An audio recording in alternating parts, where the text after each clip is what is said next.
but to figure out my magic, if this is a question that you have been asking yourself, ruminating on, I want to share something that came through in a client session earlier, and she gave me permission to share.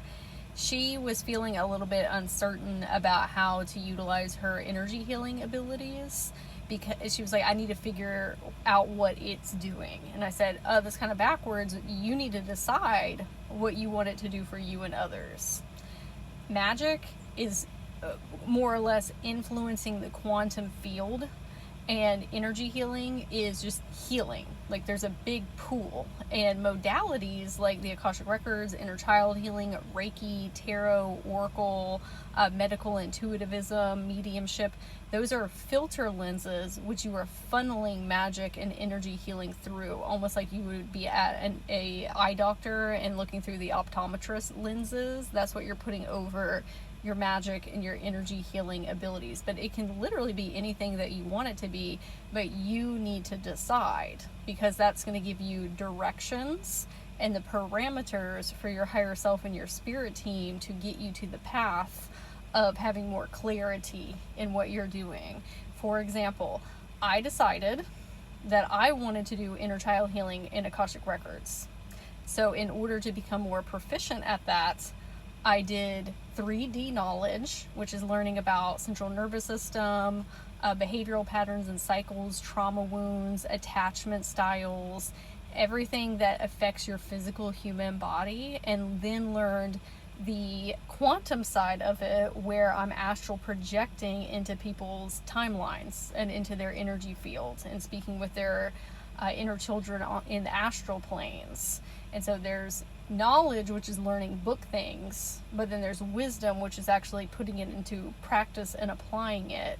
But because I specifically chose Akashic Records and inner child healing, now I know which directions to take and how to enhance my skill sets. So you can also pick between the 4 pillars. I mean, you don't have to pick one, you can pick multiples of them, but I'm giving you an example so we better understand. So most people in manifesting pick love, health, money, or magic. Magic being psychic and spiritual gifts and like your soul mission, like greater purpose in life.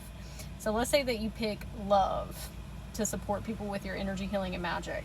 That's a really big umbrella, and you may not want to help everybody with everything up under there. Like, that's not just romantic partnerships. That's one flavor of it.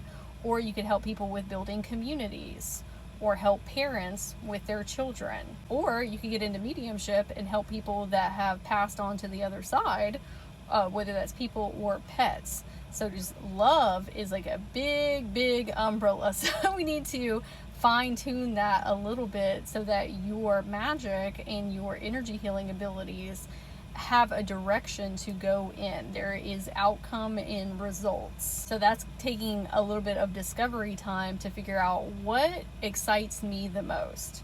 What can I talk to people about all the live long day? What have I experienced in my own life? Or what am I trying to shift? Oftentimes when I'm working on evolving in certain areas in my own personal life, I will start teaching on those things, because then that helps me further my knowledge and wisdom. Let me know in the comments if you have any questions about this.